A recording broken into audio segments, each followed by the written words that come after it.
Kannywood. Assalamu alaikum wa rahmatullahi ta'ala wa barakatuhu mai saurare, barkanka da jimirin kasancewa tare da mu.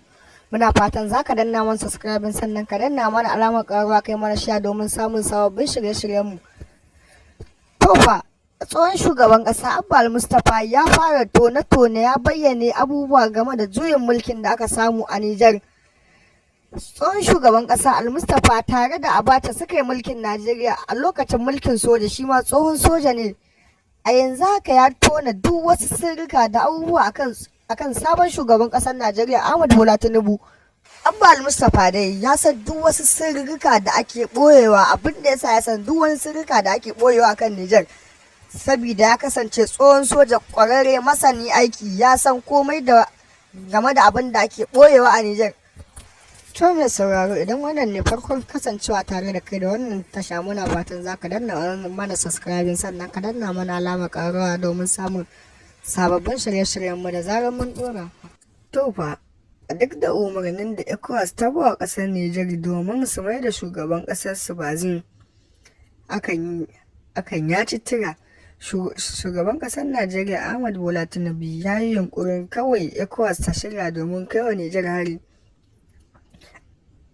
A yayin da wa'adin da ECOWAS ta ba ƙasar Nijar ya cika amma ya wuce, amma har yanzu ba wani abu da kake ji. Nijar da har yanzu ta mai da shugaban ƙasar ta Bazoum.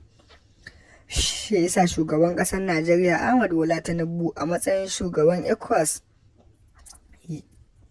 ya tattara sojoji ya ce kawai a je a kai wa Nijar hari. Ƙasar Nijar ɗin ta fito ta ce duk ƙasar ta yi yunƙurin kai musu hari to fa sun ce sai sun kashe Bazoum fa. Wannan magana ta ɗauki ɗimo tashin hankali, ta ɗaga mutane hankali akan me za su faɗi wannan furuci. Sun faɗi wannan furuci ne saboda suna so su ba wa ƙasar su kariya, saboda sun sa a kowane irin lokaci za a iya kai musu hari, musamman ma ECOWAS za ta iya kai musu hari a kowane irin lokaci. Za mu dawo ta kan Abba Al-Mustapha. Abba Al-Mustapha har yanzu dai yana akan ƙudurinsa a sakamakon duk wani sirrika ba abin da bai sani ba akan Najeriya Nijar. To fa mai sauraro, yanzu za mu sa muku za ka ji daga bakin mai ita, waƙa daga bakin mai ita ai ta fi daɗi. To ga Abba Al-Mustapha ɗin abin da ya ce. When I was governor, Dr. Kingsley Moghalu was in Geneva. I went, convinced him to come back to Nigeria and convince the president to appoint him. On our 5-member COG, only 3 are Christians, 2 are Muslims. We have 24 departmental directors. Ka dai mai sauraro, muna fatan kawai za ka danna wani subscribing. Mun gode, muna